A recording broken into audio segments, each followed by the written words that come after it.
When my Jewish mother and Roman Catholic father chose to marry in the tumultuous, paradigm-shifting 1960s, it sparked all kinds of turmoil and shock in the family.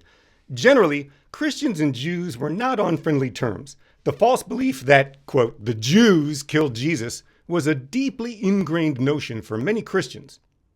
When my mother shared stories of her childhood, you could sense the pain in her heart when she recalled kids yelling "Jesus killer" at her. Although I never faced such direct hatred, I was often told straight out that I was going to hell for not believing in Jesus, which was a pretty obvious way of saying Jews don't go to heaven. Now, the idea that Jews don't go to heaven has never bothered me. Probably as a compromise to both sides of the family, but perhaps out of a healthy desire to raise their kids as critical thinkers, my parents taught us both religious traditions. Some of my earliest memories are of dressing up to go to church on Sunday or to synagogue for the high holidays. The synagogue was out of town, so we didn't visit it quite as frequently. So when my high school peers tried to frighten me with hell and a Jesus who is nothing more than a redemption ticket, I shot back with some smart-ass remark like, if we're being technical about it, Jews don't think about heaven and hell. Jewish people believe everyone goes to Sheol, which is, well, how do I describe Sheol to you goyim? It's a waiting place. That's it, just a big space. And what I wanted to say next was, like that space in your skull where a brain should be. And honestly, I probably did say that a couple of times because I can be a jerk and it's hard for me to resist a joke. But usually, I held it together enough to say something like, Sheol isn't good or bad. It's a hangout for souls until time ends. Whose time? Well, ask 100 rabbis and you'll get 1,000 answers. Do you want to talk to the rabbi? And of course, nobody ever wanted to talk to the rabbi, which is a good thing because I didn't actually have a rabbi. I'm not even sure there was a rabbi in Moss Bluff, Louisiana in 1980. Back then, though, Louisiana was not only Christian, but Catholic. Very, very Catholic. So to many of my high school cohort, I was a monster. I know this because I can clearly remember watching walls rise and brains shut off as I slowly grew horns and devil wings and fangs during our discussions about a God of non-judgmental love, Jesus as an enlightened teacher of spiritual truth instead of human sacrifice, and an evolving, intelligent universe that is God itself. Monstrous ideas. I don't mind being a monster. Monsters force us to confront our individual and collective flaws. We fear them when they might harm us, but we praise them when they promise protection. Think about Godzilla. We do this even if others get hurt. This tendency makes all of us monsters. And perhaps realizing we're all monsters is the first step toward eliminating some prejudices. The Latin root of the word monster is monstrare, meaning to reveal or to portend. Monsters expose things, often the darker aspects of ourselves, our cosmos, and our gods. For example, Dracula is only a monster to the British inhabitants of his new homeland. He's a bloodsucker because when Bram Stoker wrote the book, Eastern Europeans, including a number of Jews, were emigrating to Britain by the tens and tens of thousands every year, drastically challenging Victorian morals and standards. Eastern Europeans were viewed as barbarians, so as one might sadly expect, Britain did not welcome these immigrants with open arms. Dracula reveals ongoing Western prejudices and fears regarding reverse colonization. So, who is the real monster of the story? I'll give you a hint. It's not Dracula. In this respect, Jesus is also a monster. First of all, he's a Jew, and even in the first century, Jews were considered outsiders, so he starts off on the wrong foot. But Jesus is also a monster because of his ideas that challenge convention. Consider how the status quo, the Roman Empire and the Orthodox Jewish priesthood, feared him and his concepts so much that they felt they had to execute him. Jesus reveals the civic and religious corruption of a society that favors the few over the many, hoarding wealth at the very top instead of equitably distributing goods and services as needed. As God commands, in fact, from the declaration in Leviticus 25 about the repayment of debts every 50 years, to James 5 and its rebuke of wealth hoarding.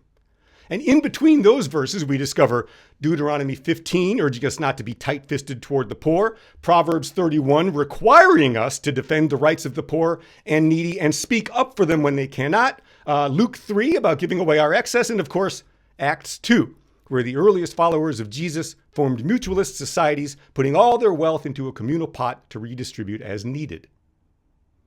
But perhaps the most potent plea to Jesus' followers to be status quo challenging monsters like him is Paul's second letter to the church in Corinth. In 2 Corinthians, especially chapter 8, Paul encourages the Corinthian church to give generously for the sake of a word translated as equality, but which should be translated as equity. 2 Corinthians chapter 8, verses 13 through 17. Our desire is not that others might be relieved while you are hard pressed, but that there might be equity.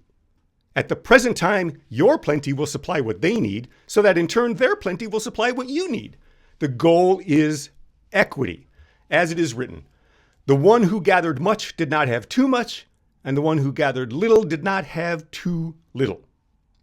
Well, you think the ultra-wealthy responded to the idea of redistributing their wealth any better in the first century than they do today? Yet, redistribution of wealth is what Jesus and Paul preach. They want to transform society into something so unrecognizable that even Jesus' disciples can't imagine it.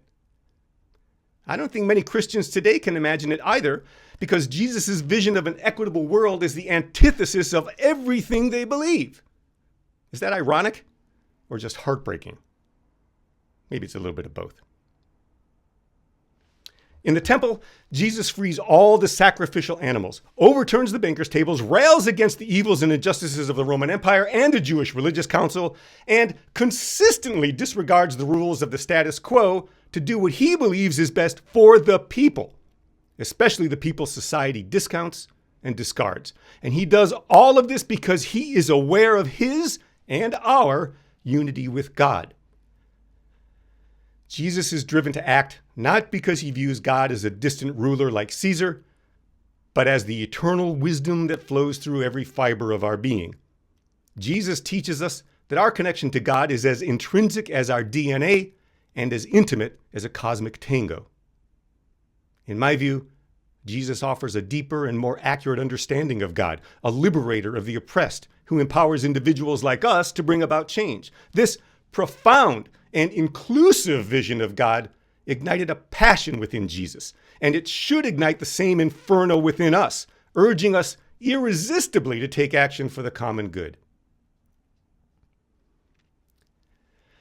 Our perception of God shapes our actions in the world. If we see God as an external tyrant, a dictator in the sky, we're more inclined to endorse tyranny and hold a narrow view of people and places that differ from us. Many of my high school friends who believed in a God more eager to condemn them to hell than to welcome them into heaven never broke free from that unfortunate, oppressive understanding of God. Even today, they think within those limited confines, supporting tyrants, dismissing diversity, and hoarding wealth for themselves, despite Jesus' warnings about just such behavior. Jesus urges us to consider that true power comes from serving the community, a notion is complete in its opposition to the world systems today as it was in the first century. But Jesus isn't around anymore, and his followers have mostly ignored his message. So I guess that means that we're the monsters now, folks, tasked with fearlessly following Jesus' example, disrupting and challenging the world's prejudices and inequities. We are all monsters to someone. And I think we need to embrace that fact instead of being afraid of it. Amen. Our question to consider today is the idea that we're all monsters to someone. How does that shape your spiritual journey and activity in the world? We're all monsters to someone. How does considering that shape our journeys and activities in the world? Let's see. We are